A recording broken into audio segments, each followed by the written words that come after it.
Yo creo que esto, para quienes venimos analizando este proceso económico desde su génesis hasta estos días, es consecuencia de una serie de factores que se han ido dando simultáneamente y que han provocado lo que primero fue una corrida, como bien señalaba, y después se ha transformado ya en una crisis del programa económico, del plan económico del gobierno.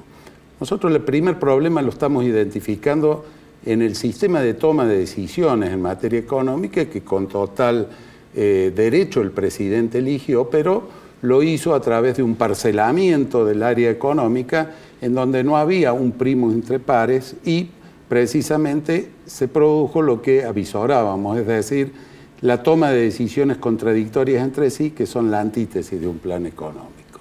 Pero en lo profundo de esto, el modelo de acceder a un sistema gradual, de pasos lentos en materia de cambios estructurales que eran imprescindibles en la economía argentina, y mientras tanto financiar todo con endeudamiento, produjo, a partir de la incertidumbre en el mundo y cambios muy profundos en el mundo, y cambios también hacia adentro, o dudas o enfrentamientos dentro de distintas áreas del gobierno, situaciones que provocaron alertas y que provocaron desconfianza en el mercado financiero. Y lo primero que se produjo, el primer síntoma, fue allá por enero de este año, que a quien en ese momento era ministro de Finanzas y hoy es el presidente del Banco Central, el mercado internacional le cerró las puertas para el financiamiento, y de ahí en más todo lo que hemos vivido. Así es. Bueno, es una crisis que, como vos señalás, está en evolución, todavía no se sabe bien cómo lo va a resolver el gobierno. Me da la impresión que hoy hay también una crisis de confianza hacia las autoridades del gobierno, hacia las tomas de las decisiones, porque el indicador que usa la sociedad en general, que es el tema del dólar, parece incontrolable. ¿Esto no va a tener fin, Héctor? No, toda crisis tiene un comienzo, tiene un desarrollo y tiene un fin. Lo que hay que procurar que el fin sea armónico y que el daño, sobre todo en el tejido social de Argentina, sea el de la menor cuantía posible. Daría la impresión de que para esto hace falta un gran acuerdo político con eje en los gobernadores de provincia, y que, dada la característica de haber pasado ya 2 años y medio de un mandato presidencial que dura 4, con un año electoral el año próximo, va a ser muy trabajoso lograrlo.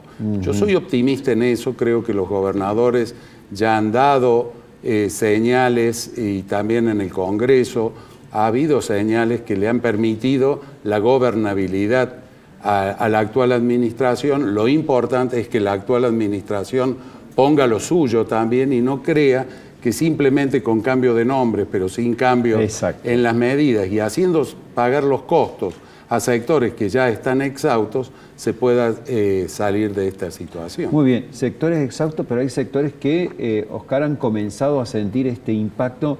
Me imagino qué difícil hoy es a un consumidor que no tiene los recursos optar en dónde puede comprar, y a su vez los comerciantes o el que ofrece productos, cómo reaccionar ante ese escenario en el cual no sabe a cuánto va a recomponer su mercadería, a qué precio tiene que venderla y cómo atraer a lo poco que puede vender hoy, ¿no? En realidad las empresas PYME vienen desde hace ya muchísimos años ante un escenario, ante un mercado complicado para la PYME. El tema es que se le van agregando nuevos desafíos, en realidad más que desafíos, nuevos problemas, que la ponen frente a un abismo de que resulten realmente inviables. Si nosotros hacemos un poquito de historia, desde siempre las pymes tuvieron un problema muy grande en la presión tributaria, un problema muy grande en la falta de acceso al financiamiento genuino. Correcto.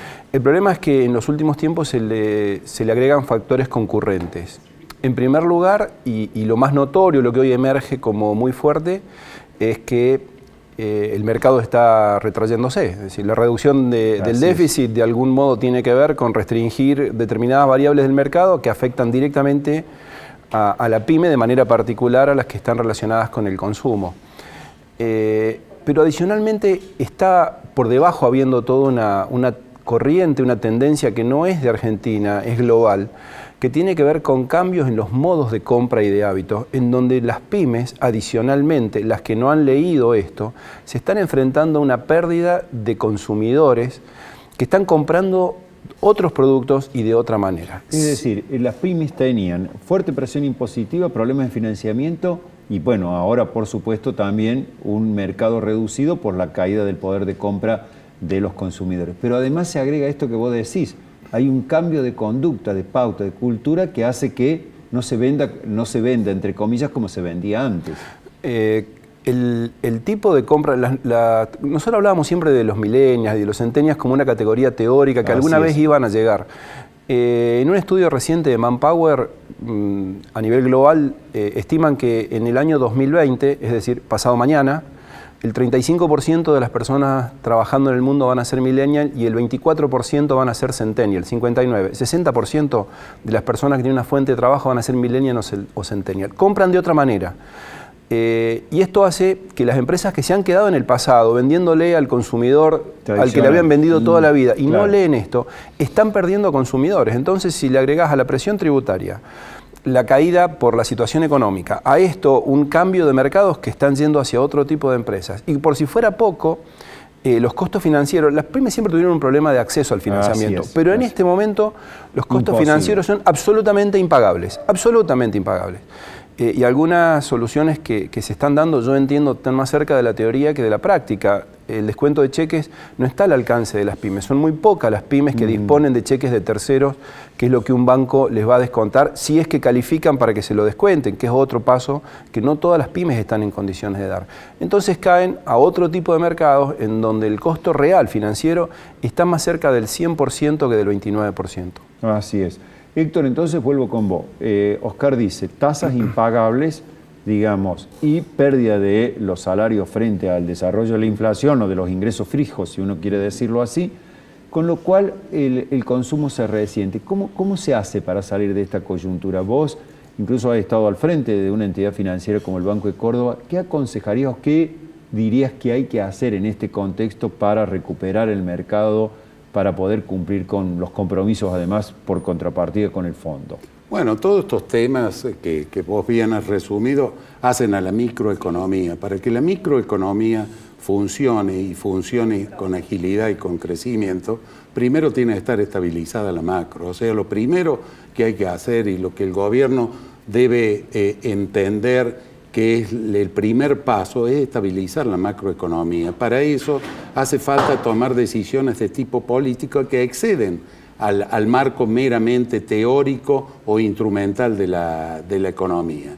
Entonces, a partir de allí, recién vamos a poder ver o vislumbrar en qué plazo se van a reacomodar las distintas variables. Lógico, lo que señala Picardo, hoy pretender que con tasas de este nivel vaya a haber financiamiento para las pymes o vaya a haber proyectos productivos que decidan enterrar capital, arriesgarlo para dar mayor cantidad de empleo, generar genuinamente empleo, es imposible pensarlo. Pero, entonces, en esto lo más preocupante es que estamos viendo todavía a actores del mercado financiero solamente ocupados en la situación, pero no vemos aparecer a los actores productivos, que no son solo los actores vinculados a la industria, sino también al comercio, a los servicios, a los sectores profesionales, que en definitiva son los que generan empleo y los que pagan sueldos todos los meses. Bueno, realmente un cuadro preocupante. Entonces, ¿por qué si al gobierno le prometieron 50.000 millones de dólares, todavía no se calma la apetencia por el dólar? Por la propia esencia del crédito stand-by. Un crédito stand-by no es un crédito destinado a desarrollar la economía. Es un crédito, como lo dicen los propios reglamentos y estatutos del Fondo Monetario Internacional, destinado a estabilizar problemas de balance de pagos. Claro. Entonces, por eso, esta exigencia de que vayamos a un dólar flotante.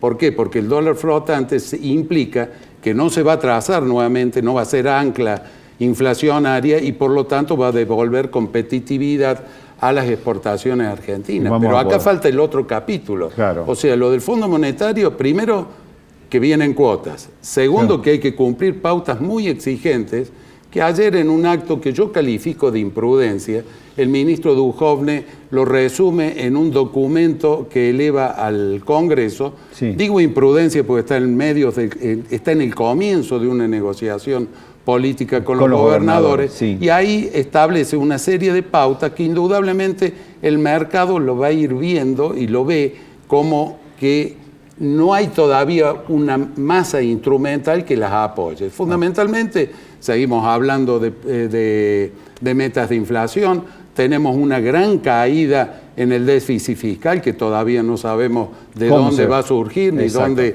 se va a recortar. Y también establecemos pautas de crecimiento que ratifican pautas que estaban implícitas para este año que no se van a cumplir. Claro, algo así como que nos hemos puesto la malla o la camiseta y todavía no sabemos muy bien si nos va a entrar para qué partido vamos a jugar, ¿no? Correctamente. Bueno, vuelvo entonces con vos, Oscar. O sea, en síntesis, aparte de los problemas lógicos que tienen las pymes, financiamiento, presión tributaria, digamos a veces organización interna, etcétera, vos decís, deberían prestar mucha atención a estos cambios que se están produciendo en los hábitos de consumo que van más allá también de lo que tiene que ver con esta coyuntura crítica en la economía. Es que los problemas de las pymes, yo reitero, vienen desde hace mucho tiempo. Ahora sí. Están agravados, pero vienen desde hace mucho tiempo. Las pymes vienen sobreviviendo, muchas de ellas teniendo que cerrar sus números a partir del incumplimiento de determinadas reglamentaciones o disposiciones, ¿sí? Concretamente a partir a veces de la evasión, y ahora se ajusta a esta situación de mercado en donde el mercado se le cae y no tiene mucho para hacer contra eso. Donde sí hay mucho para hacer es en analizar cuáles son las nuevas tendencias. La pyme que se queda mirando, el modo en el que creció en algún momento, está hoy frente a un abismo. La pyme que de alguna manera mire que hay nuevas oportunidades de mercado, es probable que pueda sobrellevar, no en el cortísimo plazo, pero sí en el mediano plazo, pueda sobrellevar una situación de adaptación encontrando nuevos mercados. Y yo creo que particularmente aquellas que están en condiciones de mirar el mercado externo, tienen que mirar ese otro tipo de salidas, porque si se quedan esperando que en un mercado que tiende al ajuste, con una presión tributaria muy alta y sin acceso al financiamiento, en el mercado interno es un poco más difícil encontrar salidas a la situación actual. Bueno, se nos fue el tiempo, pero a ambos les pido un tip, solamente 30 segundos. Alguien que se te enfrenta a una pyme, ¿qué le dirías en este momento? Algo como que lo tenga presente y lo recuerde en este momento, Oscar. Lo primero, que mire los nuevos mercados y que trate de sobrellevar una situación que se presenta como muy dura. Muy dura, perfecto. Nuevos mercados y sobrellevar una situación. En lo financiero, ¿qué le dirías a un ahorrista, Héctor? Que sea muy prudente, que trate de seguir día a día cómo evoluciona la crisis y que busque resguardar su capital, no busque tener grandes utilidades en inversiones que a lo mejor llega demasiado tarde. Llega demasiado tarde. ¿Tomar deuda? Tomar deuda bajo ningún aspecto en este momento.